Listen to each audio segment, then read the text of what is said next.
it leads to just huge mental health crises. So we need to provide a safe way, but also encourage people to interact with their wider community in whatever way is possible. Hello, Sam. Thanks for your presentation earlier. It was very good. Thank you. So you're going to moderate this one. Do you have the statement that we've been using? I do. I have it right in front of me. Okay, great. Well, you can go ahead and start. Great. Thank you so much. And once again, thanks to Frank and Shannon both for giving me the opportunity to present earlier this morning. I really enjoyed the panel and the feedback and conversation. And I'm looking forward to our next panel. And as moderator, I've been asked to make a couple of administrative statements before we turn to our first speaker. We want to acknowledge that there are all kinds of disabilities, both visible and not visible, and that each person in our session will have their own response and reaction to what is being discussed. We remind everyone to keep remarks, comments, and questions respectful and mindful. For example, please do not post personal critical remarks in the chat. It is possible that you or someone else might find some of what is talked about to be distressing. We encourage you to notice your own reaction and to practice self-care. Please feel free to take a break or step out if you need to. You're welcome to place comments and questions in the chat at any time for participants to consider and to respond to. However, if you wish to participate in the question and answer discussion with our panelists, please raise your virtual hand. If you are joining via telephone, you can raise and lower your virtual hand by dialing *9. When called upon, you may either send your question via the chat box or unmute yourself to ask that your question, whichever makes the discussion more welcoming and accessible to you. And with that, I am looking forward to both of our presenters on the second and final panel for today. Our first presenter will be John Parret. John Parret began his academics at Wilmington College, where he received his Bachelor's of Arts, double majoring in history and religion and philosophy, with a minor in business management. He then went on to get his Master's of Arts in Theological Studies at the University of Dayton. While pursuing his master's degree, John began working with adults with developmental disabilities and has done so for the past 5 years. At this time, John is furthering his education in disability studies and working with adults with developmental disabilities. John's presentation is titled Theology in the Field: When Community-Based Staff Encounter Misguided Theology. So welcome. Thank you for that introduction. So, as it was said, my topic will be Theology in the Field: When Community-Based Staff Encounter Misguided Theology. The outline that I'm going to follow for this is a general background and a focus first on American community, work, and individualism.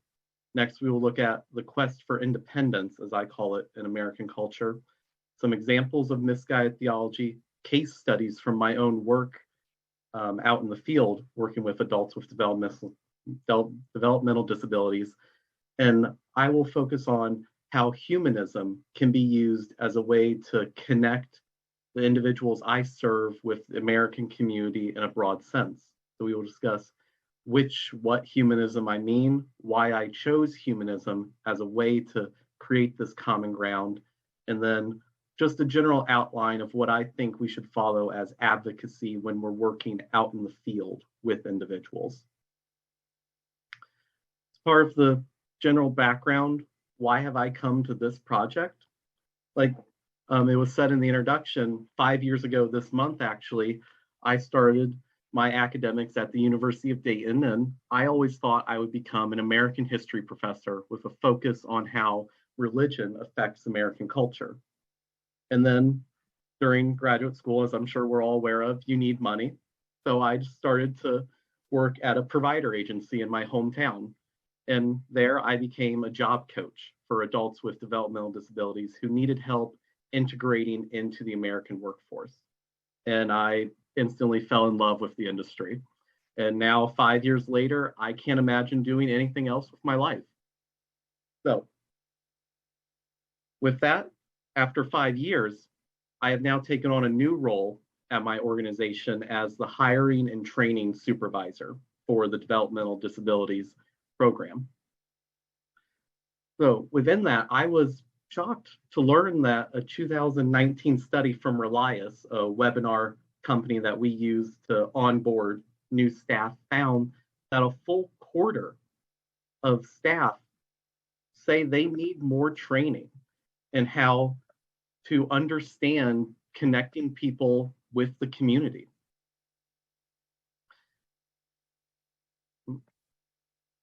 And then even our interview questions we use for DSP only focus on asking about their patients, their support-specific knowledge, their judgment and commitment to the field.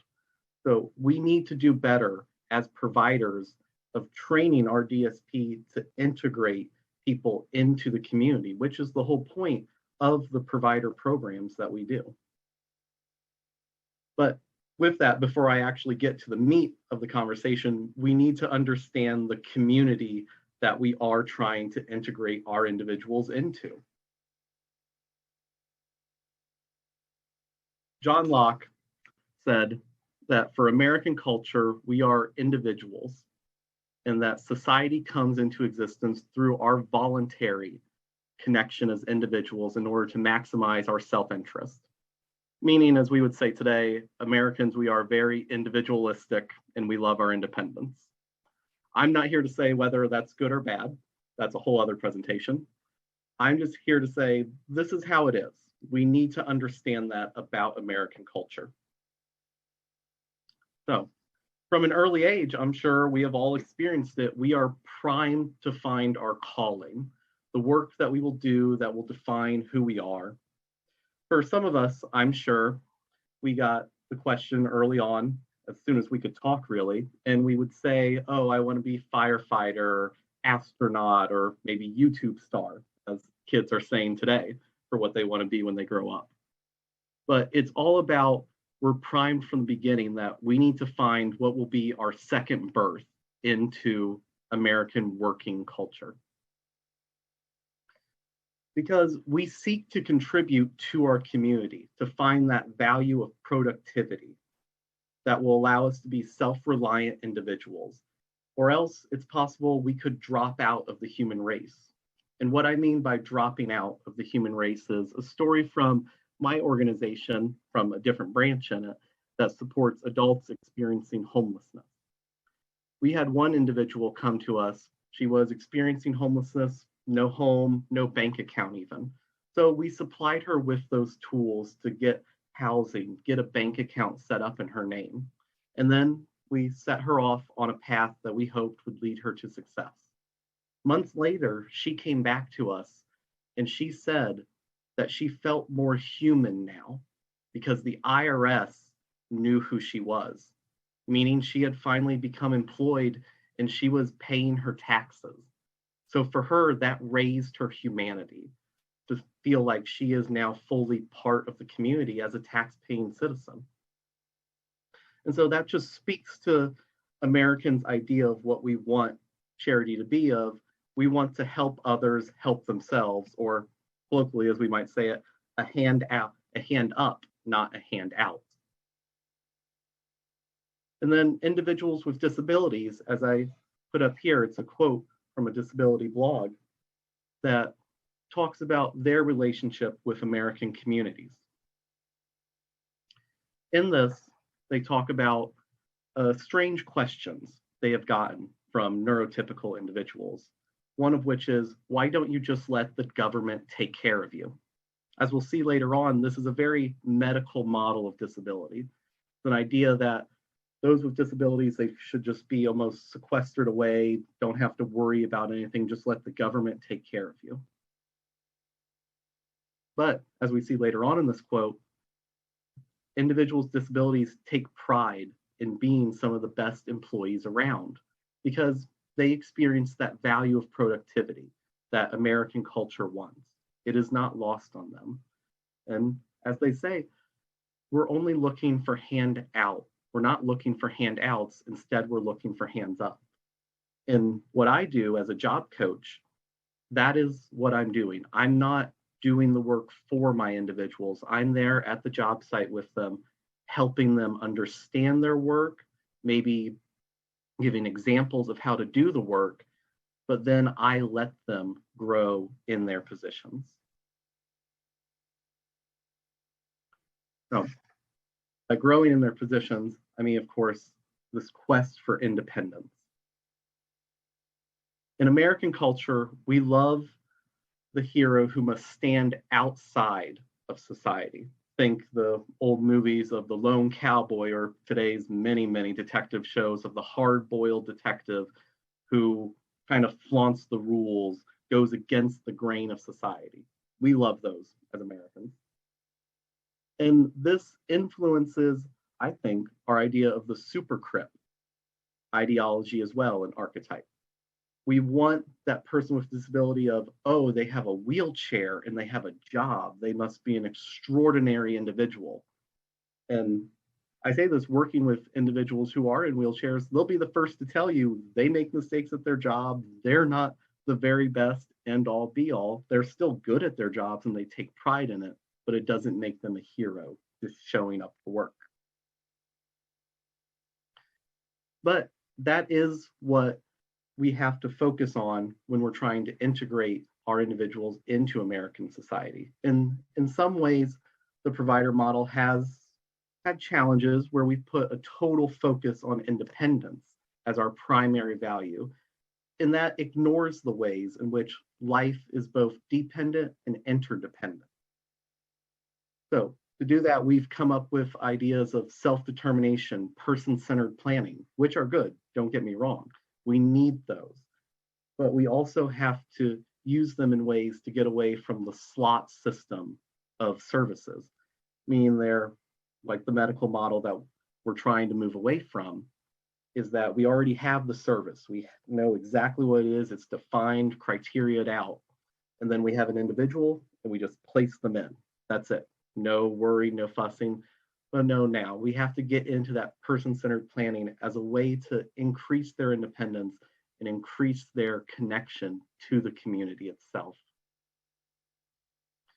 Now, quest for independence from the perspective of those with disabilities, we have, they say outright, for most with challenges, independence is the root of their soul.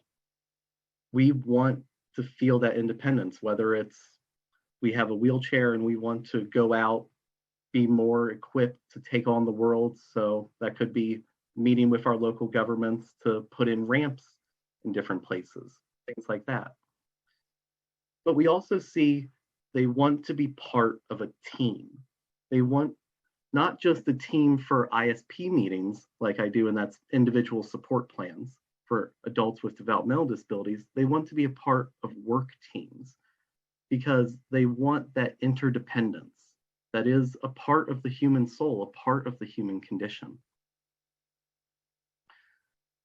But they also must fight that supercrip ideology and archetype. And they understand that misfit, as this author calls it. You must learn to be okay with yourself first. And then no matter if you're a misfit, when you're okay with yourself, it shows, so that they can better communicate with the outside world. And I would like to say too, the author I'm quoting here, she does not have a developmental disability, but she identifies herself as part of the disability community.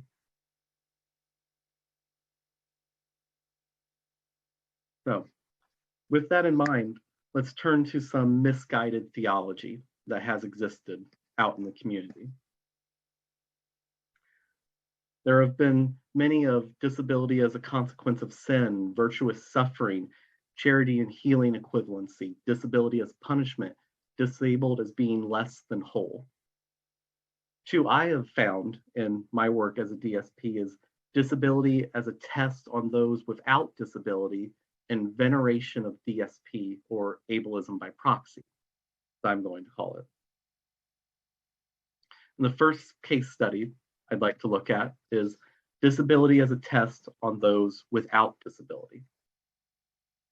While I was a job coach for a consumer who was nonverbal, elderly, and had a developmental disability, a coworker of his approached me and asked, "Is God fair for creating someone like that?" Context is someone who needed help operating a time clock and understanding his job duties. The coworker went on to explain that my individual exists as a test for us, neurotypical individuals, to see if we treat others with kindness.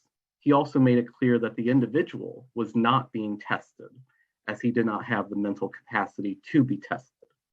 This coworker's words, not mine. And then in this, we see this coworker is questioning the very nature of my individual's independence, of if they need help with operating a time clock, a simple task for some individuals out there, of should he even be allowed in the community? Should he be allowed to have a job? Does he even need a job? And then there's also ideas in there of using a person as a means to an end, as God has just created a whole human as just a test for other humans, which is troubling, to say the least. Next question that's come to me is the veneration of DSP, where in what was a microaggression of good intentions, a coworker of one of my individuals said to me, "God blessed us with people like you." And this was said to me after one of my consumers had difficulty processing his emotions at the work site over a change of expectation and job duties from a new manager.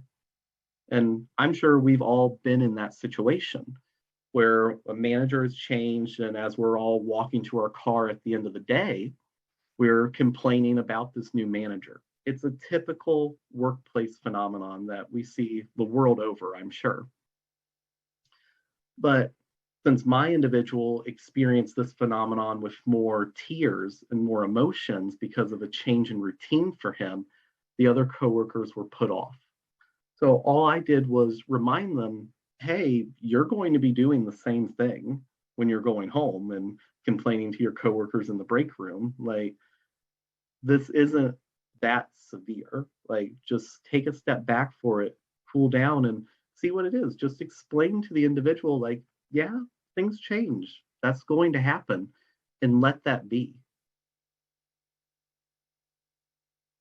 Now, before I get into more meat of the subject of why I chose humanism as a way to do this, I wanted to let us sit with a quote from William Gaventa, real quick, from his book, Disability and Spirituality. "One of the real ironies is that the two frameworks of science and spirituality/religion often judge one another by the fundamentalists of either side." And I think that's very true.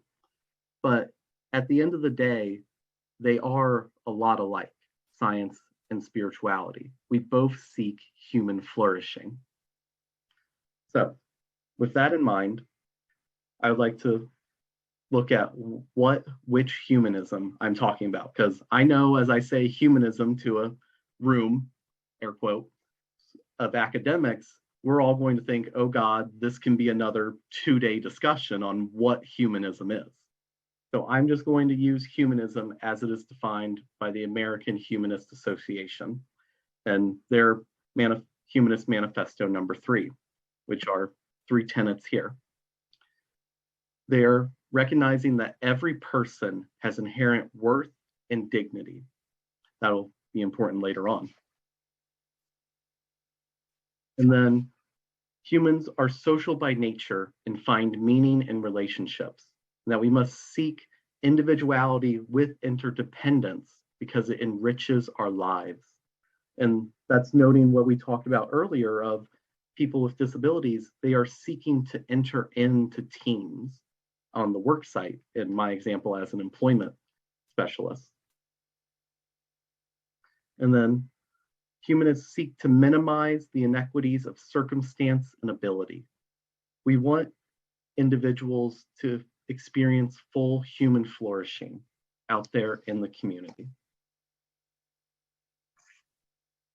Now, why did I choose humanism as this? Being someone trained in theology, why would I go to humanism?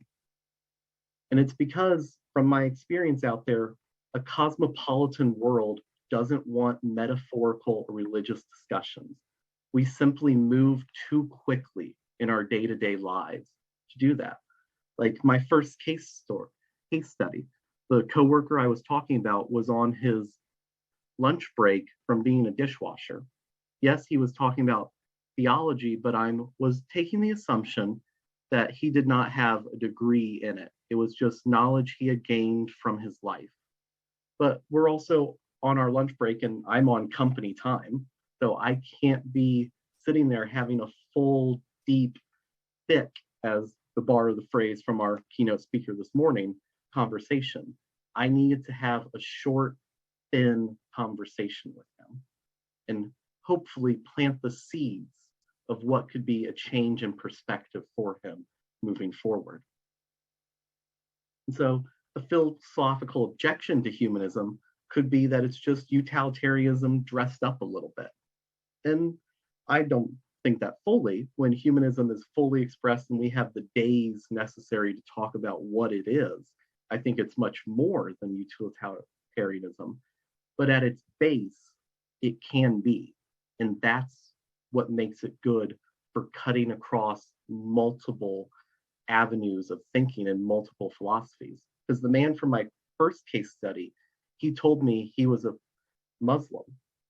So humanist arguments coming from me, someone with a Christian theological degree, were able to get through to him because I used the secular mode of communication. Then the Ohio Rights and Universal Declaration of Human Rights says, we just have to keep it simple. Everyone is born with dignity and basic rights, their dignity and individuality. And we know these avenues of simple, pithy arguments can work, as seen from Martin Luther King, where he combined biblical arguments and Republican notions and utilitarian arguments that legal disenfranchisement, poverty, unemployment are all institutionalized denials of personal dignity. By saying these in simple, easy to grasp ways, he ignited something that is still going on today, where in the past decades here in America, we have seen unprecedented growth in individual rights. Perhaps some slight downturns over the past years, but still overall a great growth that hopefully will continue in the years to come. Now, moves on to what does advocacy look like in the field? Obviously, first and foremost, let the person with the disability speak for themselves, if at all possible. In my two case studies that was sadly not possible. So the responsibility fell on me to try to advocate for them and build a relationship connection for them with the coworkers at large in their organization. And I found that oftentimes the general American public, I can't say for sure of other countries, but the general American public is still on this medical model of disability, that individuals need that constant support all the time out there in the community. And we need to pull back from that and understand, no, we're in a social model now of they can integrate in the community. It is good for them. And to do that, I bring up the 4 points of all humans, no matter what, we are social by nature. We have their inherent worth. Everybody has that quest for independence. In my own life, my quest for independence is moving from renting an apartment to owning a home. For the individuals I serve, that quest for independence might be them being able to pay their own phone bill now instead of having the government pay them through SSI to pay their phone bill. And then finally, always bring it back to a general concept of dignity. And for this, note through all of this, I've bolded the word dignity, but I've never really defined it, never given a key example. Because in this thin argument where you're just doing a simple conversation with the people out in the field, you can trust that their definition of dignity is going to align, for the most part, with the average definition of dignity, of where it's all about human flourishing and just planting that seed so that hopefully one day down the line, they can get past that idea of another human was just created solely as a test for us and not in their own beauty of themselves as a full and complete human being. And that is my talk. Thank you for coming here, so to speak, and I hope at the very least it was interesting. Thank you so much, John. I think we'll open it up for questions.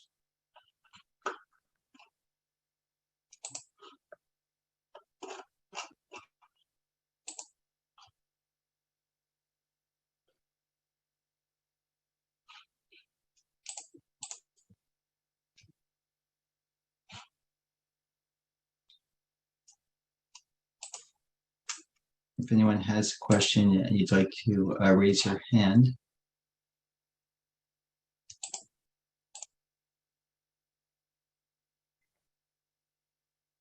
Bill, it looks like your hand is up. And you might be muted. John, good to hear you talk. Thank you. I Yeah, hope it was okay quoting you. yeah, well, yeah, surprised, but it was sure it's always okay. At least usually always. Some things I say I regret later. But I was fascinated by your comment that you think people are too busy or not wanting to deal with faith traditions that use a lot of metaphor. Yes. And Say some more about that in terms of your work, because Well- I've never heard anybody say that, so I'm just really Okay. Yeah. Well, in my work as a job coach, and for those unfamiliar with the term, I go out to the work site with individuals and I help them integrate into that work community, learn their basic job tasks, understand the day-to-day interactions of working out there with individuals.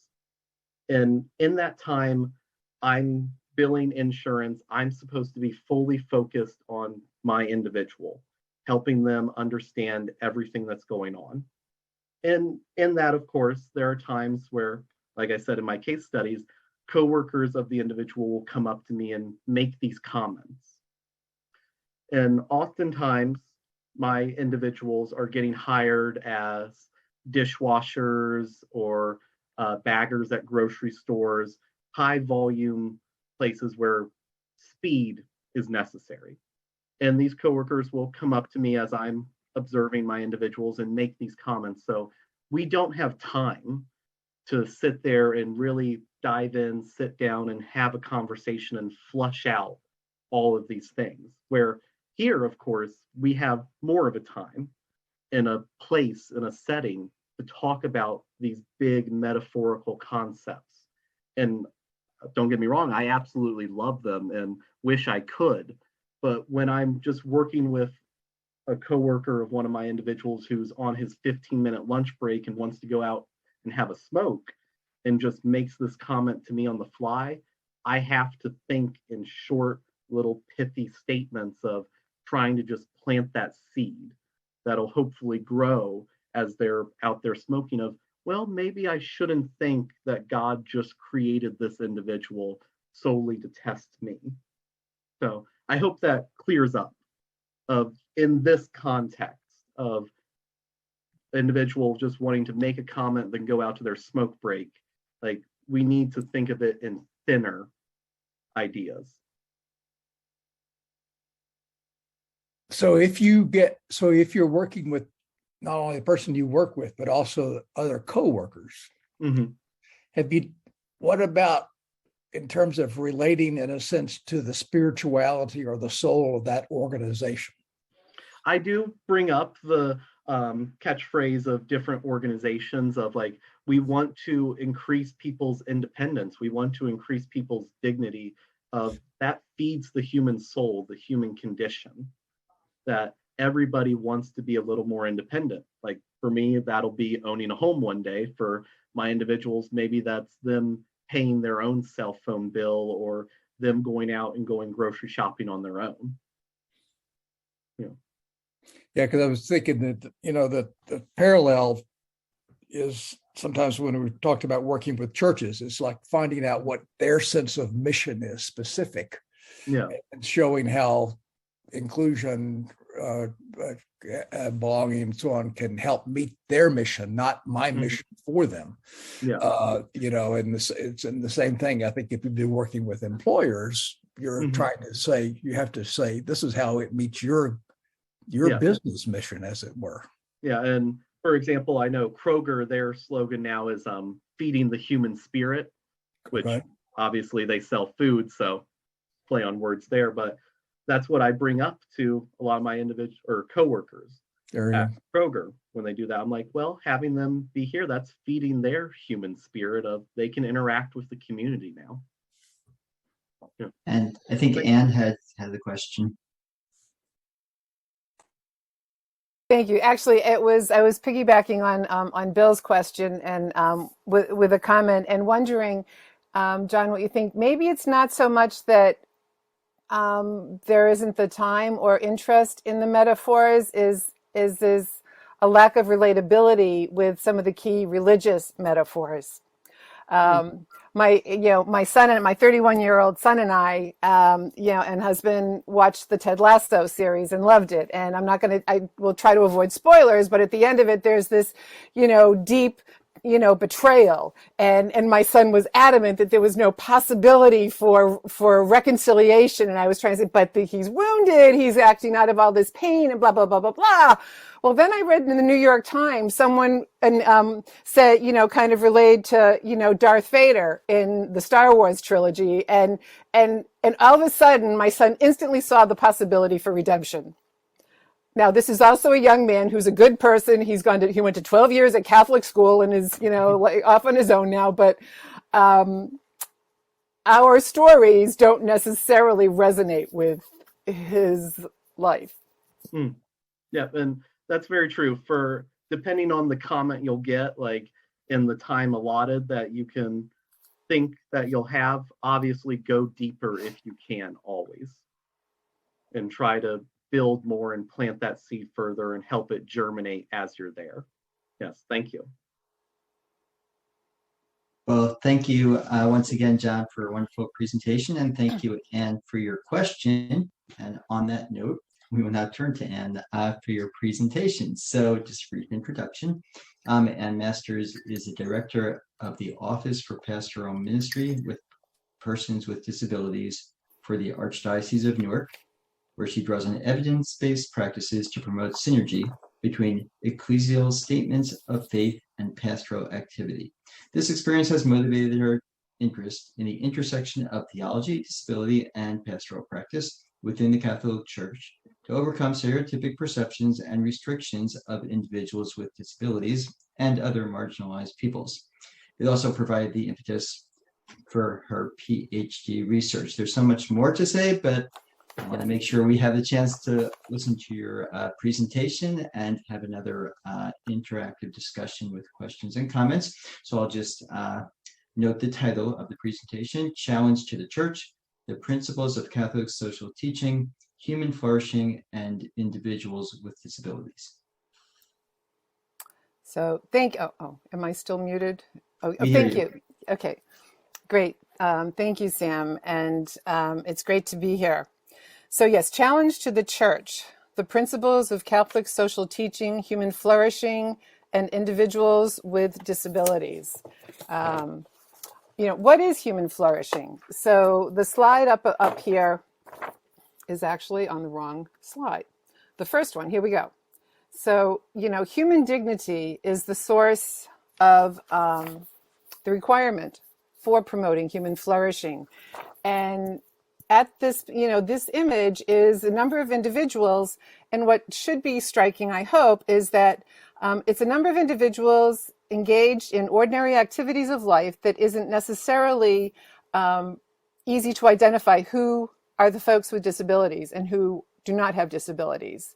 And that to me is sort of the object of what, we talk about human flourishing, and to move beyond the program mindsets and actually engage in interacting with folks and supporting participation. So, and in my work, it's so moving beyond it's empowering faith communities to appreciate individuals with disabilities as integral members of the church and to support meaningful participation and a true sense of belonging. In Fratelli Tutti, Pope Francis says, many persons with disabilities they feel they exist without belonging and without participating. Much still prevents them from fully being enfranchised. Our concern should be not only to care for them, but to ensure their active participation in the civil and ecclesial community. That's demanding and even tiring process, yet one that will gradually contribute to the formation of consciences capable of acknowledging each individual as a unique and unrepeatable person. Francis is noting the importance of example to change people's awareness of the potentiality of individuals with disabilities. This is at the very heart of what social role valorization seeks to do, to overcome the devaluation and marginalization of individuals with disabilities by what Tom Reynolds refers to as the cult of normalcy, and which I'll be going into later. I speak as a Catholic, but the principles of social role valorization can be adapted and applied within other traditions. Also, I predominantly use person-first language, such as individuals with disabilities, but some people prefer identity-first language, such as a disabled woman, an autistic or autistic man. However, when referring to someone specific, I would always use their preference, and also at the same time, using someone's name always works. First, it's important to note Catholic tradition is a living conversation between Scripture and the ongoing life of the Church. This is exemplified within the primordial role of respect for human dignity as it developed in the Second Vatican Council through what John Courtney Murray referred to as the growing end of tradition. Papal encyclicals, letters, and statements of bishop conferences develop it further based on the changing needs of human society, thereby maintaining its relevancy. This is tradition with a capital T, which refers to the authoritative teachings of the Catholic Church. Catholic social teaching is concerned with everything that promotes human flourishing in our world. It's based on respect for innate dignity of every person who is created in the image of God and is animated by love of God and neighbor. Because of the social nature of human beings, it emphasizes the importance of relationships in human life to develop, but also for social progress as well. I'm hearing echoes of John right now, huh? Everyone requires access to the basic things that contribute to a full, truly human life: food, clothing, a home, medical care, education, employment, privacy, respect, intimacy, participating in family, social and political life, having diverse relationships, exercising one's rights and responsibilities within community life, making decisions in one's life, and even making mistakes. The rights associated with respect for human dignity also carries the corresponding responsibility to act based on an informed conscience, which it's noted requires support from the community to be developed. It's difficult for someone to truly follow their conscience if they lack these basic things which support human flourishing. The tenets of Catholic social teaching are organized within its three core principles: subsidiarity, solidarity, and concern for the common good. Subsidiarity means empowering growth and development through participation in local community life rather than dependency. Solidarity is feeling the experiences of others as one's own. And concern for the common good is considering the needs of the most precariously vulnerable as part of the community's well-being, which counters liberal society's singular focus on individualism and individual rights.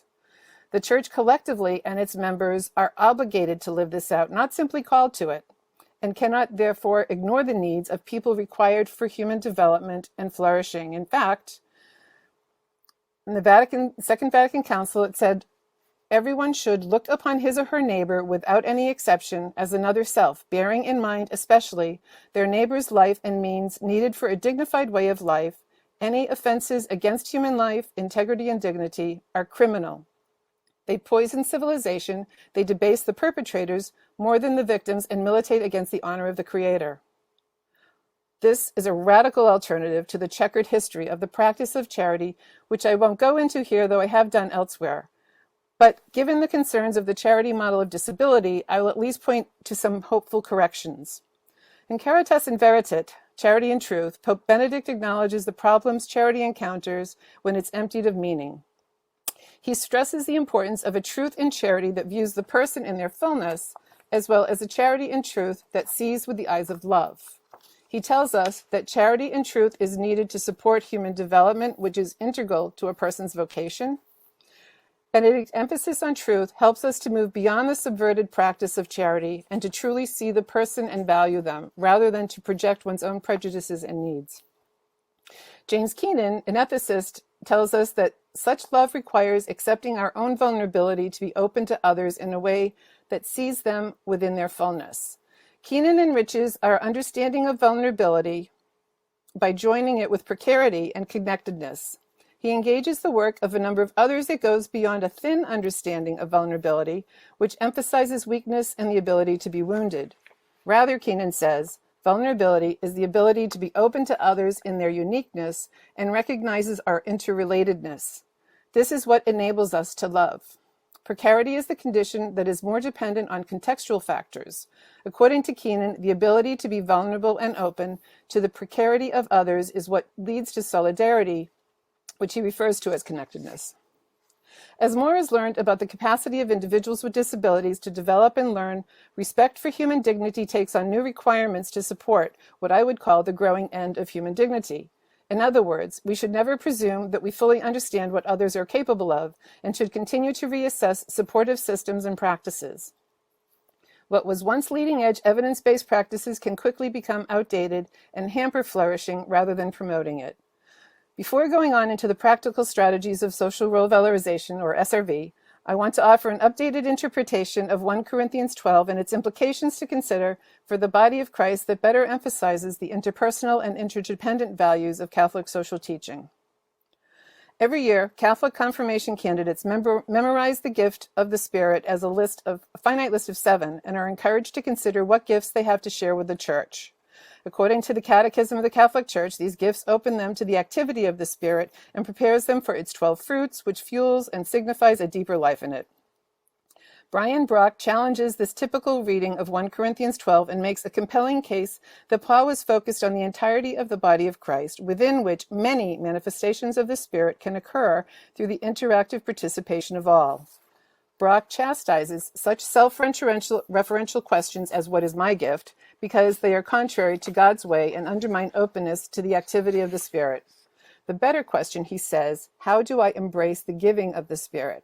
Emphasizing individual gifts focuses attention on individual contributions, which typically marginalizes individuals who are more precariously vulnerable and dependent. Even when persons with disabilities are valued for the gifts they contribute to the Church, he says they are typically defined by their disability and restricted to predefined spaces, often as objects of service to others, for others, and or patronized with minimal expectations.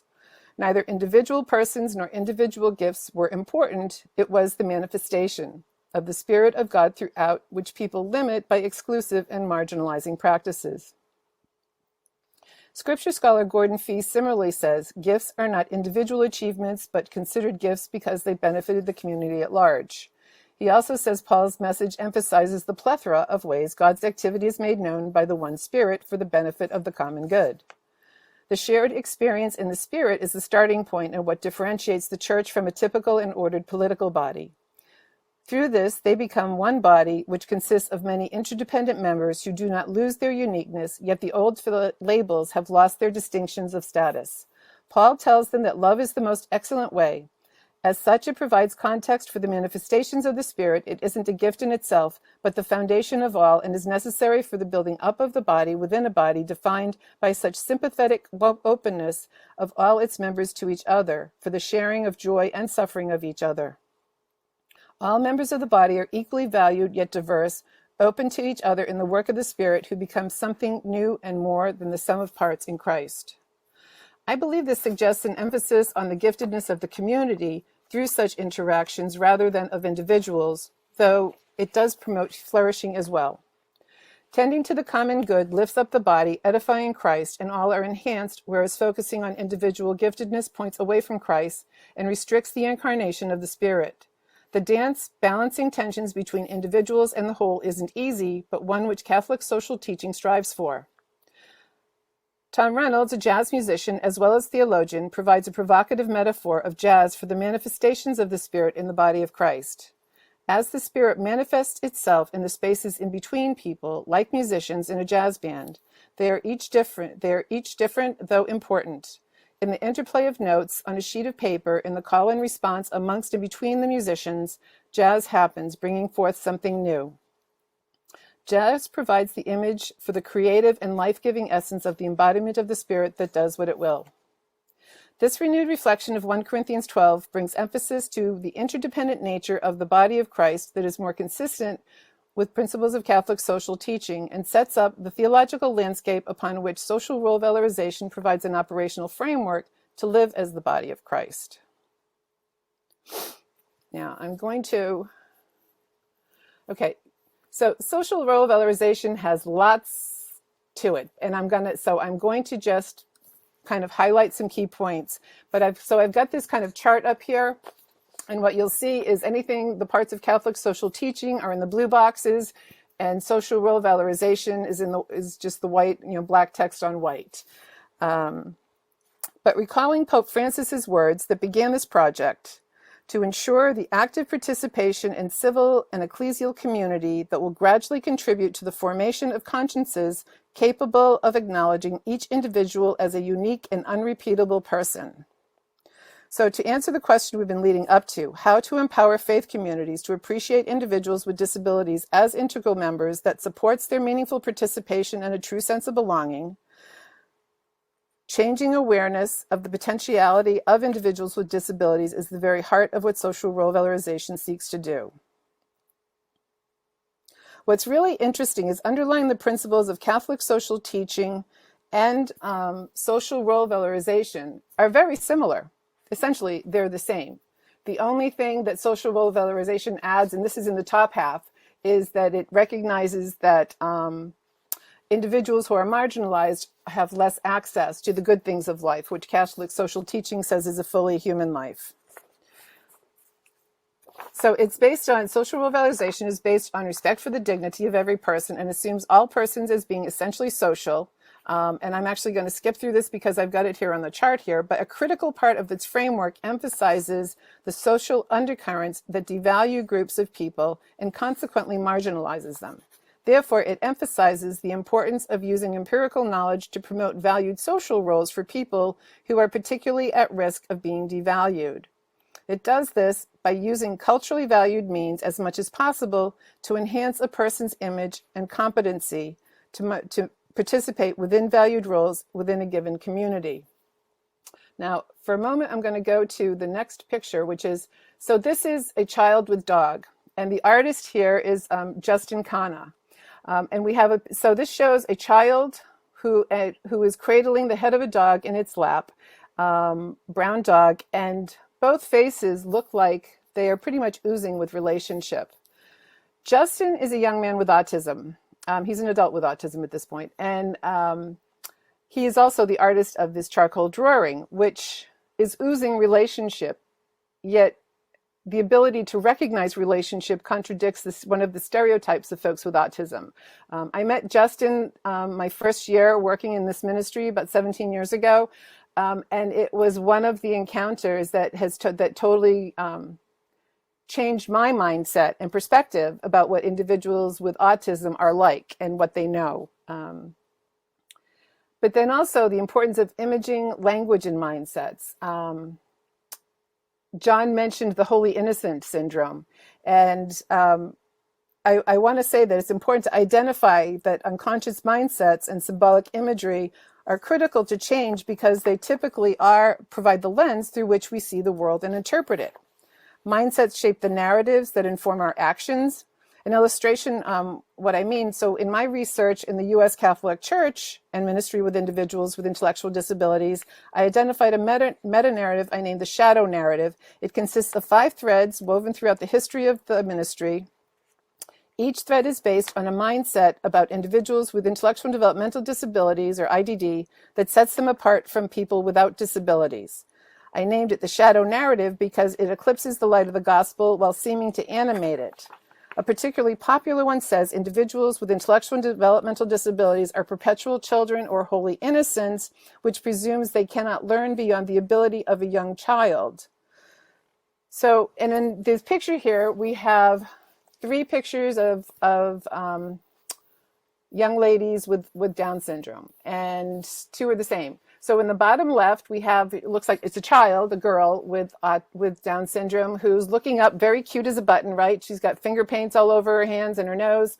That actually is advertising financial planning services for adult sons and daughters of parents for them preparing for when they are no longer around. But yet it's playing on the heartstrings of perpetual dependency. And whereas on the other 2 pictures up above, we have Grace, who is at that time was in high school. She has Down syndrome also, and she was serving at a parish buffet with her other teen, typically developing peers. And then on the right, we see Grace extremely happy sitting on her bed in her college dorm room at Syracuse. So mindsets are extremely important.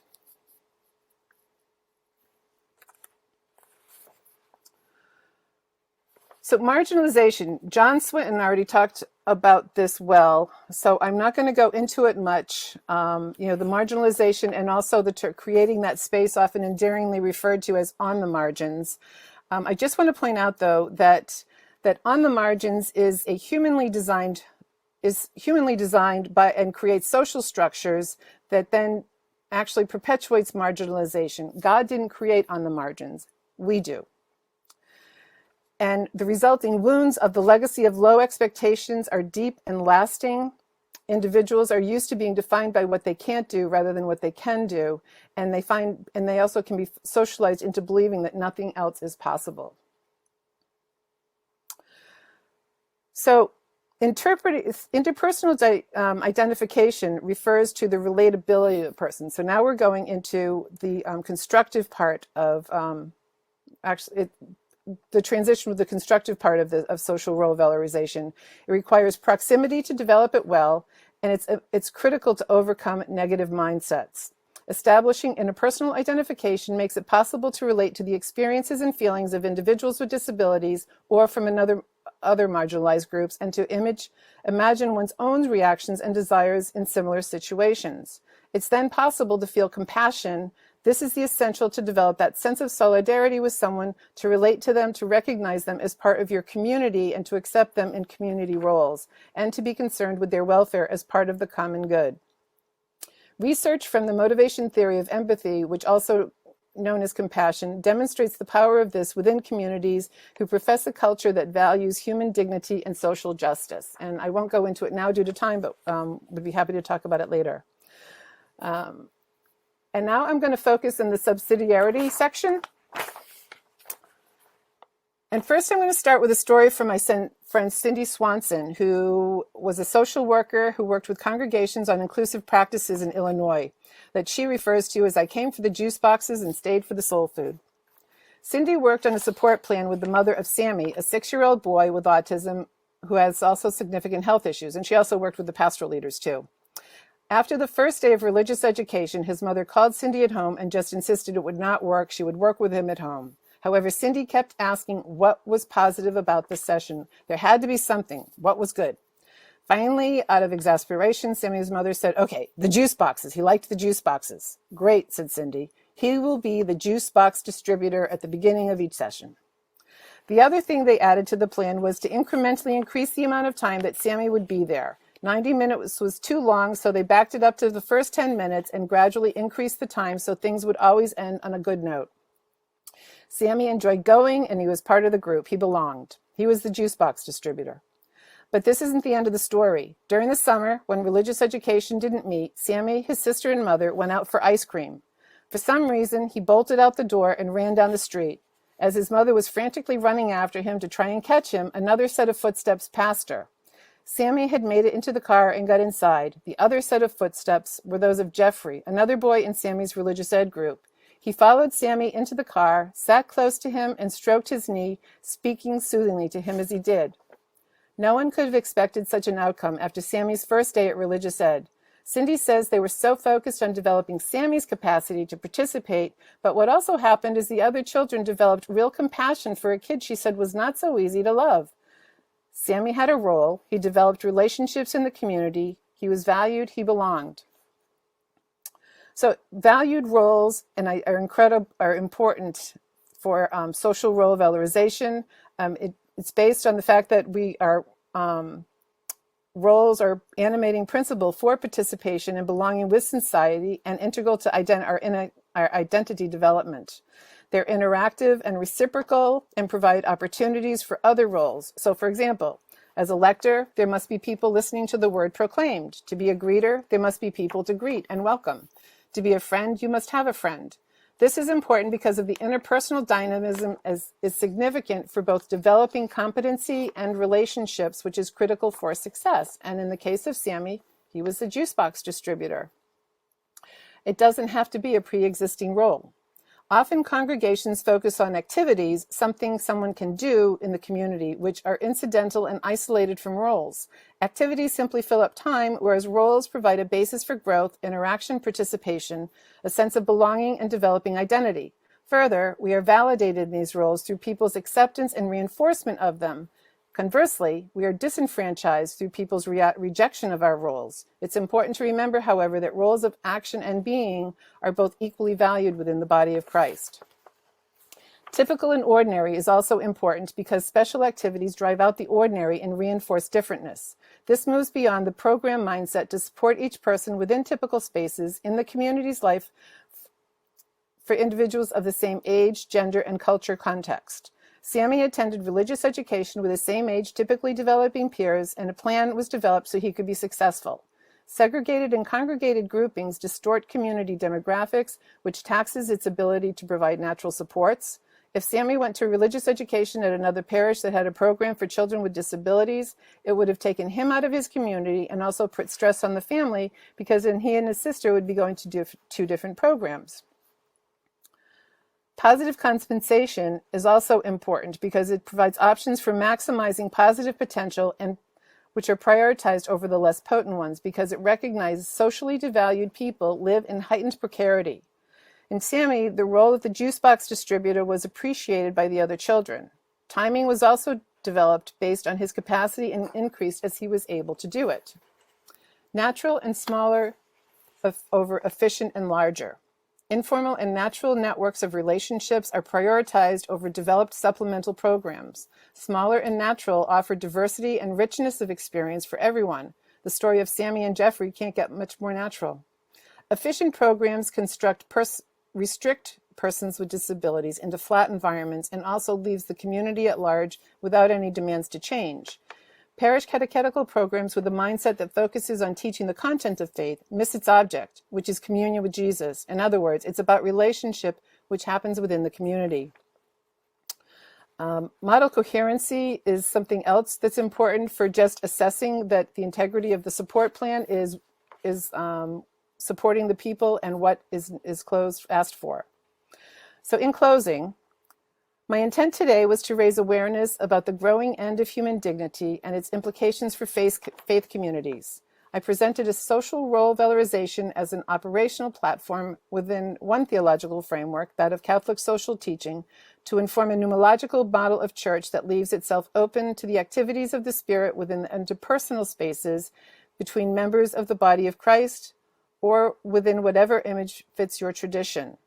The purpose of this is to help congregations appreciate individuals with disabilities as integral members that supports meaningful participation and a true sense of belonging. When diversity and openness are valued within a community, social role valorization can work for people to participate in roles that build on their strengths, or at least where challenges can be considered advantages that will be valued within the community. Thank you. Thank you so much, Anne. And we have time for questions.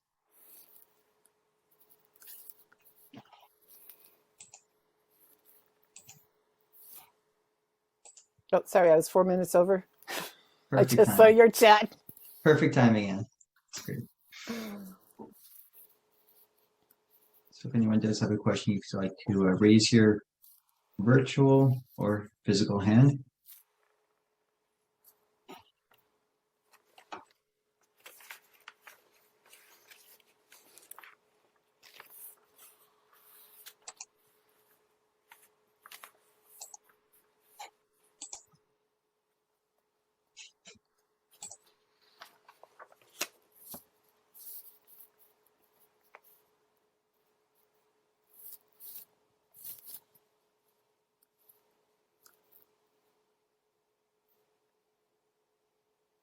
Okay, I see a question. So, Victoria, does social role valorization work with Dan Vanderplaat's 5 stages at all?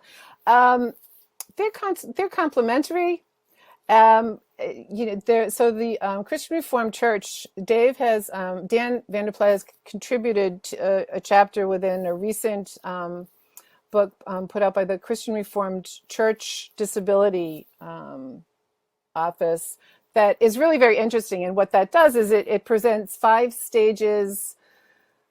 It's kind of interesting. So the challenge is that his 5 stages are very similar to my 5 threads of the shadow narrative.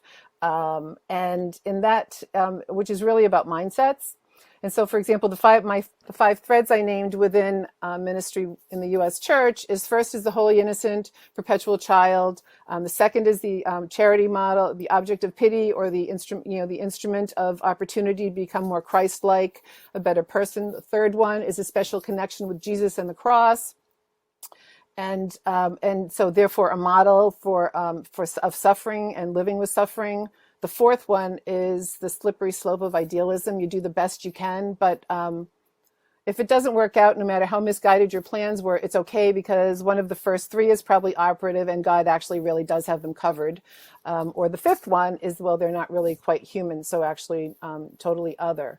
So his themes are similar, but it's more like kind of like trying to present progression. However, what Dan admitted that a lot of times congregations kind of get stuck at the charity level, which is like in the 3rd tier. So still with 2 transitions to go.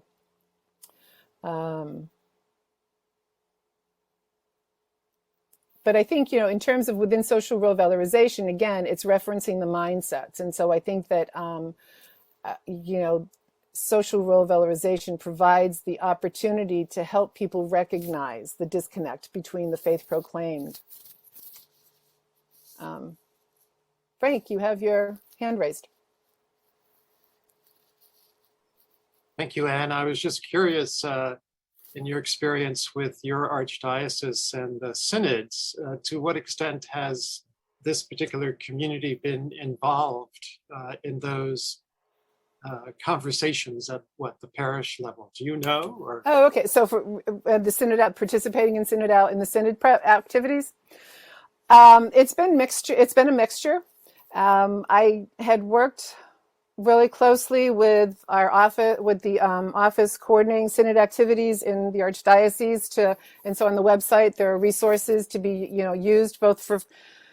Because my desire was for individuals with disabilities and those who are concerned for them, love them, could participate in the general listening sessions if they wanted. And so how to prepare for that, recognizing the diversity of disability, but then also to be able to bring together those voices. And so we had an online listening session. We had an in-person listening session, and then I've also got a survey running. So I would have liked more.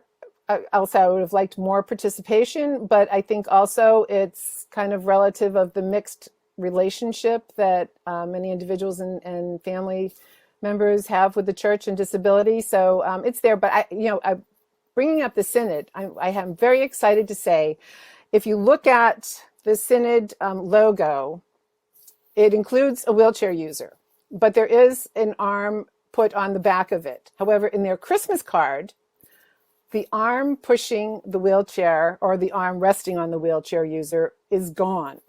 And I actually sponsored a contest, and it was a raffle. So whoever could identify the difference between the 2 logos and why, their correct answers got put into a drawing, and the synod office was actually pretty excited about that and highlighted it in one of their newsletters. So it points to the fact that, quite frankly, Francis is bringing a more consistent and constructive view about individuals with disabilities in the church.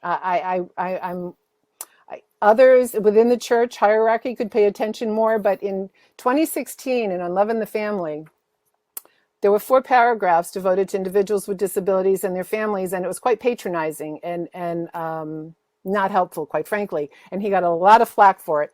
But he paid attention, he listened, and within a year, he was changing his language, admitting it, and acknowledging that that individuals with disabilities are able to participate and contribute, and recognizing that we are all vulnerable, but underneath that still is our value. And now, even in Fratelli Tutti, as I quoted, he's incorporating the issues and concerns of individuals with disabilities into his mainstream documents as well, which I think is really critical. So thanks for bringing that opportunity to talk about.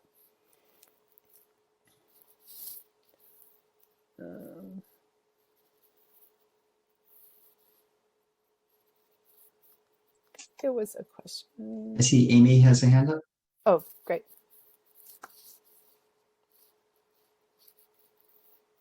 Hey, Amy.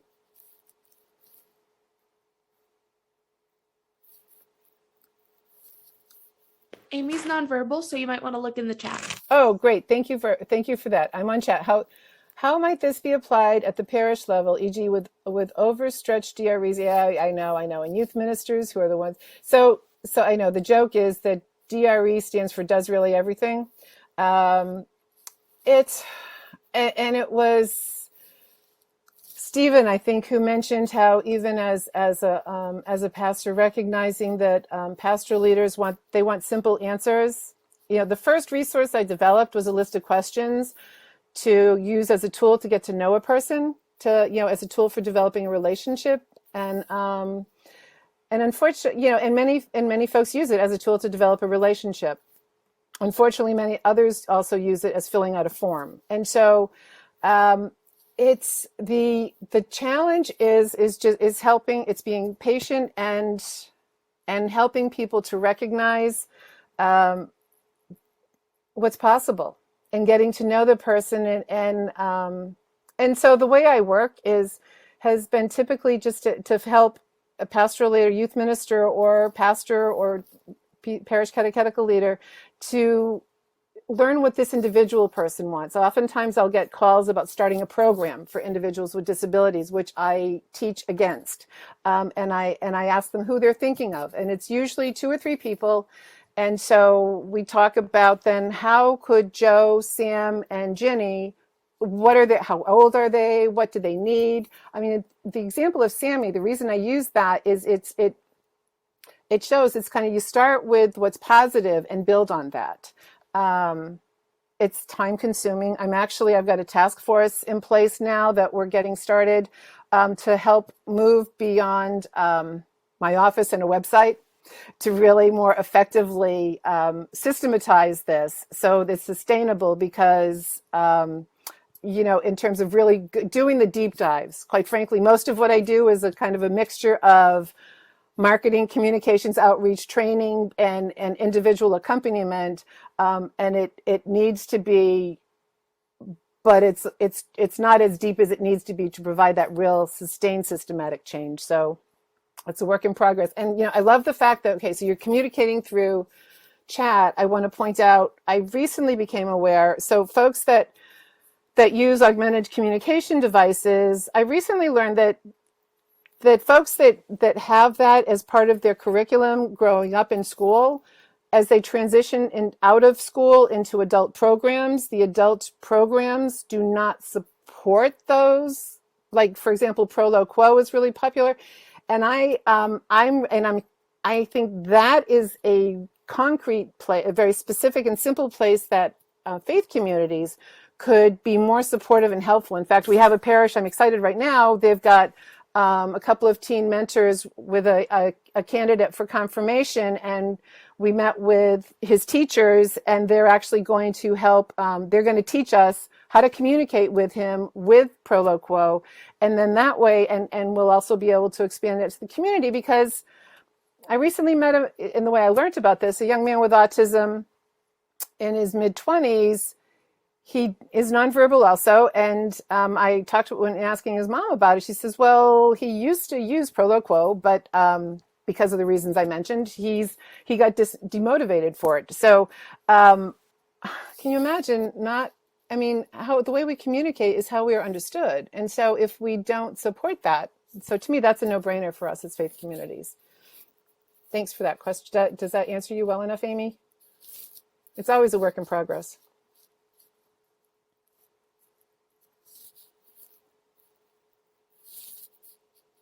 Thank you. Okay, good.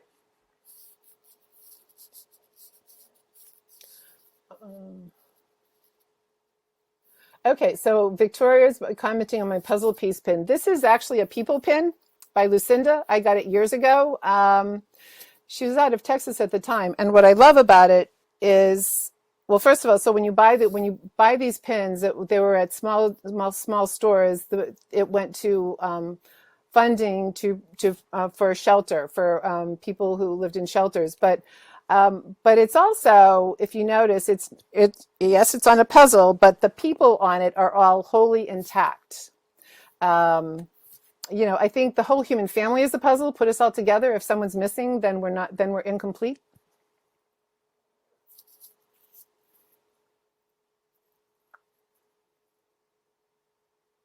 Yes, Nancy, I do work with the National Partnership on Disability. I was on their autism task force and their Council on Intellectual and Developmental Disabilities, and also Foundations in Faith. So yes, I've been working with them for quite a while. It's a great organization. Sorry, I see Mary has a hand up. Oh, yes. Mary? Thanks, Anne, for that presentation. I'm just curious, you mentioned specifically that you do not approve of so if I could say, a disability ministry focused kind of group where it is specifically for people with disabilities. Are you talking about that as an in place of inclusion, or because I'm just curious, we run a program for various families here in South Africa, and most of our kids are unable to be included in their churches, so they do come, some of them quite a long distance to join our program, but we don't see it as being something that should replace inclusion within other church programs and within, say, their regular youth, but more something that goes alongside and can give them an opportunity where they feel safe. Yeah, I hear what you're saying, Mary, and I appreciate the. So it's such a tension. So I am a both and person when and there are some parishes that still have separate programs, but here's the dilemma. Me, myself, and I can do so much. And so separate programs, I understand that sense of safety, but it also means I can't be promoting further interaction. And actually, Wolf Wolfensberger, the father of social role valorization, is that, the challenge with the segregating and congregating is it creates an unnatural dynamic to the hosting community. It also it precludes for the more natural interactions of diverse people, and I challenge. It's not easy, but I challenge this. I challenge the statement that people can't participate. I've worked with folks so when I first started in the Archdiocese, I quickly realized that a huge need were children with autism.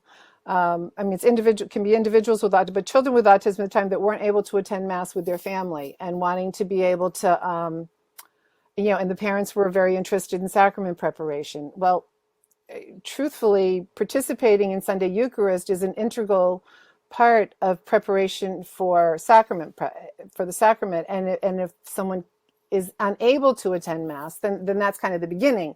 So I worked with a number of folks from the Caldwell University Center for Autism and Applied Behavior Analysis, and one of their master's students, her master's program was teaching children with autism to attend Mass, and we've piloted it. We know that, from not being able to attend Mass as a family in 6 to 9 months for $5,000 to $7,500, we could actually teach someone to be able to attend Mass. And we were able to do it for a while with the kind of some generous folks that donated their time. But it takes time and intentionality. But the mindset, I think what's important to look at is the mindset. And so if we look at the mindset that says, everyone can learn and grow and develop when appropriately supported, well, what might that look like? And how do we make that happen? Yeah, sure. Even No, though- I hear what you're saying. Yeah, So thank you. sure. Neil? Yes, hi. I just love what you said about this challenging this legacy of low expectations. I'm wondering what strategies you use not to just challenge the church. I'm a senior pastor, but I have a physical disability. And what I have encountered in my churches that I've served at is parents actually self-isolating their disabled child. You know, I had one parent say, you know, is it okay if my daughter comes to the regular youth group? And I'm thinking, is it okay? It's necessary. So how, and you know, pastors are kind of caught in the middle sometimes to be, okay, how do we challenge the church leadership? But what strategies do you use to come alongside church leadership to come alongside the culture of not necessarily where the leaders are at, but to lead, you know, families out of their own self-isolation? Yeah, thank you. Your question brings up two important points in my mind. One is that, so yes, very often when I'm speaking with parents, I also work on raising their expectations of what their sons and daughters are capable of. And they are so used to being told what their sons and daughters will never do, can't do, what they should have done or done differently, and that's kind of drummed into them. So they have their own legacy of low expectations, and sometimes in the process they become over invested in that protective role.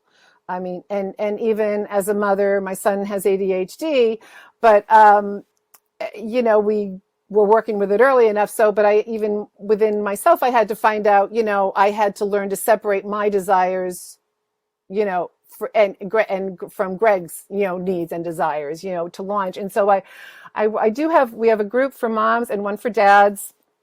And in that, it's been going on for 12 years now, and to gently kind of remind parents, and I try to in my conversations with them, our goal is to launch our kids into the world to their best of their abilities. And so, in fact, the Faith Inclusion Network in New Jersey and also in the Metuchen Diocese, I have a video presentation that's geared specifically towards parents on raising expectations and possibilities. And the other point in your question that it brings out too is pastors and pastoral leaders will feel torn because often parents feel comfortable with the special needs language and the protective positions that individuals with disabilities don't. And it also it really does undermine progress because, and so that is really a challenge for me that I am continually working at and having conversations with and trying to, in fact, I don't know if he's still, no, there's a conversation partner of mine that I'm not sure if he's still on, Al, that we've had, you know, just talking about specifically about that language, moving beyond the special. Oh yeah, Al's still here. I don't know if he's hiding from me though. But anyway, it's really important and it's a long conversation. But I think that the more you can demonstrate counter possibilities, and that's what social role valorization does. So that's my starting point, is helping to look at the mindsets, but also demonstrating the examples of possibilities, not to like make champions and overachievers of individuals with disabilities, like Grace at Syracuse now. She's been from the beginning, she's been in integrated mainstream education and supported and driven and you know, had expectations made on her that she herself also wanted. So the more we can do that and the more examples there are, I think that will help. Thank you so much. Sure. Amy, are you done, or is your hand is still raised?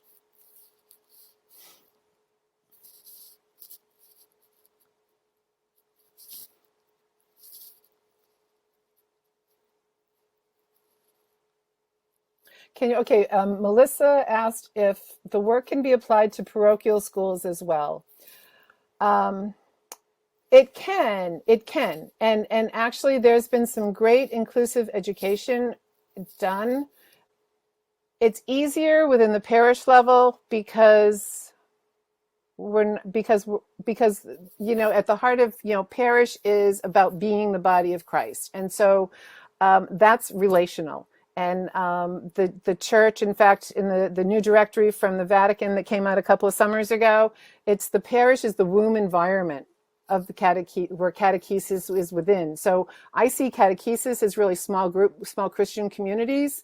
But if you look, but with the idea that the parish is the womb environment, that's incredibly nurturing and life-giving. Schools you get more into, it's certainly possible, but it's more involved because you have to get more directly into like universal design and direct deviated instruction. And you also have to get commitment. Now, quite frankly, there are inclusive education happening in Catholic schools in certain places where you've got committed leadership and teachers. But it's a patchwork, but one we should be better at. And actually, All Belong does work in that area too. They've worked with Catholic schools. Hey, Tori, what's up? Hey, you just sparked another question in my brain. So I'm actually working on a master's degree in disability studies and education, trying to move it away from special education degree. So that's a whole nother topic that I love that you're pushing that envelope, and I love that. But this question about working in schools versus working in churches gets me pretty excited because, of course, what I do at All Belong is translate what best practices are in the educational field in inclusive education and say, hey, churches, look how we can use this in a church setting. Right. And so you're almost coming at it from the opposite now, saying, well, yeah, you could apply this in schools, but it's actually working really well in congregations because of some of the freedoms that we have in the church setting. And well, so you're I right. wonder It is starting from the educational tools. In many ways it is. And I think there's a lot we can learn from the movement for inclusive education in schools. But I also am totally on board with you in saying that it's really the church where this can be happening in a much broader sense than it can happen in education, and that it needs to be coming from the church. So I wonder if you have any other thoughts to share about what does that look like in terms of the church leading the charge? And I know that this has so much to do also with the deep connection to, like you've already talked about, the charity model of the church and the teachings of the Catholic Church where you're coming from. But I just think about the church being the force that's changing culture as opposed to following along where, laws and schooling and all of these things are coming along in the general culture in the United States, at least, and in other countries, the ripple effects and the places that it's coming from are other dynamic stories. But how are you seeing the church as leading this movement, if I could put it that way? Well, we're certainly called to it because that is what we proclaim. And that's why it's funny. I was talking with Hans Reinders, who is my Ph.D. advisor, who is Dutch Reformed Dutch. And I was talking with him, recently through Faith Inclusion Network. We had an interfaith panel of, Jewish, Muslim, and other Christian voices on the shadow narrative. And he was surprised. He was like, because you've always been so Catholic in what you're presenting. And I said, well, that's because I work for the Catholic Church, and so my point is what we profess is extremely affirming. And it has everything that we need. But so that said, I still deal with the mindsets. I mean, the U.S. Pastoral Statement by the bishops in 1978 even called it out, the prejudice that says individuals with disabilities are somehow different than us. And so we're making progress. There absolutely is progress, but it's still work to be done. I'm excited to see in Pennsylvania, there's a consortium on post-secondary education for students with intellectual disabilities, and they've been growing. I think they call it the TIPSID, TIPSID is the grant. But like Millersville and Duquesne University are two that I know of, they're actually their framework is social role valorization. And so within the post-secondary education programs for students with intellectual disabilities, there is a range of expectations. Some are more tokenism, some are not, some are, depending, but there are those that are definitely not tokenism. They actually support individuals to develop, and they provide the network to provide that. They started small in each of those programs, but they're expanding the number of students. And so over time it's growing, and the number of schools involved are growing too. So it's exciting. So it's did that answer you well enough? It's still a lot of work because it is. I think that is the answer, right? Is there's a lot of work to do, and it's got to be pervasive. So it's coming from all sides if it's going to go anywhere. It's the mindsets. I'm going to actually, you know what? I need to pull up. There's this I Am Church that came out of the Vatican, the family Vatican Dicastery for the Family. And it's awesome because it's it's little vignettes that are individuals with disabilities participating in the church. All right. Okay. So I'm just and there's a few different ones. So this is what came up in my Google search. I'm going to put it in the chat, and you can all check it out at your leisure. But it's wonderful because it shows, it helps to show the diversity of individuals with disabilities, and also different ways of participating and valuing life.